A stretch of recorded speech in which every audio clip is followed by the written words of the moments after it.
Gotitas de esperanza. Reflexión diaria de la palabra. Alimentar el espíritu y animar nuestra confianza en Dios. Por Monseñor Marco Antonio Merchán Ladino, obispo de la diócesis de Neiva. Muy buenos días para todos. La lectura del Evangelio de hoy se sitúa en el centro de la sección llamada de los panes, por el milagro de la multiplicación.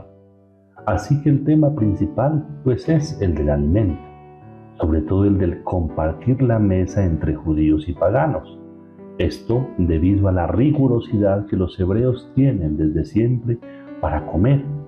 Aún hoy también se prohíbe comer en una mesa que no sea rigurosamente pura, de acuerdo a las prescripciones, y los alimentos llevan el sello kosher para indicar que el alimento cumple con todas las normas de la ley. La iglesia primitiva quería destruir los muros de división y sentar a todos en la misma mesa de la Eucaristía, como hermanos, lo cual debió ser muy difícil al principio. Que fuera necesario lavarse las manos antes de comer, a no ser por higiene, no estaba escrito en ninguna parte de la ley.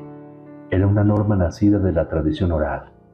Esto no significa que el Señor Jesús haya sido contrario a las normas, pero sí quiere jerarquizar las cosas. Y en este caso lo más importante es el hecho de comer juntos, de compartir la mesa como hermanos. Ya lavarse o no las manos o cualquier otra tradición no puede ser un impedimento para vivir la fraternidad. El discípulo debe tener libertad ante ciertas normas que no son fundamentales. La norma de normas es definitivamente el amor, al estilo del que Jesús nos ha manifestado.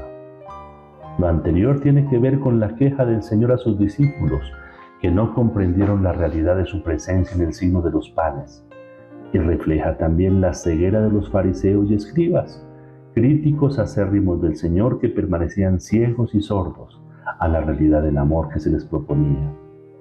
En cambio, sí se aferraban a las normas centradas solo en el aspecto externo. De ahí que el Señor lo llame hipócritas. La crítica de Jesús se extiende también a nosotros, que también corremos el riesgo de vivir una religiosidad orientada hacia lo externo, a lo que se ve por fuera, sin que cuente lo que siente el corazón. Jesús entonces propone vivir la fe desde el corazón, abriéndolo para escuchar la palabra de Dios, acogerla y vivirla en el amor. El mandato único es que nos amemos los unos a los otros, como Él ama a toda la humanidad, con una opción preferencial por los pobres, los humildes, los indefensos y los que no tienen voz. En una religión así la primacía no puede corresponder a la palabra, a las costumbres o a las leyes que las codifican y que sirven como excusa para no asumir el compromiso verdadero del amor. No, la primacía tiene que corresponder al ser humano, y entre ellos, en primer lugar, aquellos que más lo necesitan. El ser humano es el centro. ¿Por qué? Pues porque es la viva imagen y semejanza de Dios. Un ejemplo de cómo con astucia se elaboraban las normas nacidas de la tradición nos lo presenta el mismo Evangelio de hoy, cuando dice que la ley de Moisés mandaba: honra a tu padre y a tu madre, y el que maldiga a su padre o a su madre será castigado con la muerte. Pero, como los beneficios económicos para el templo eran necesarios, se buscó una manera de crear una tradición que permitiera renunciar a ese mandamiento y a la responsabilidad de honrar a los padres, ofreciendo en cambio una gruesa suma de dinero que se daba en título de corbán. En realidad, a los creadores de la norma no les interesaba el bien de los papás, sino el dinero que recibían y de paso lo que representaba la ofrenda. Los que presentaban, la ofrenda se quitaban de encima un peso y se olvidaban de los padres. Todo con una hipócrita vestidura de fe que los dejaba tranquilos en sus conciencias.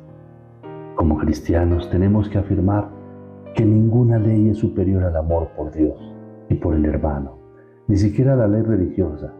Recordemos la canción: su nombre es el Señor y pasa hambre y clama por la boca del hambriento.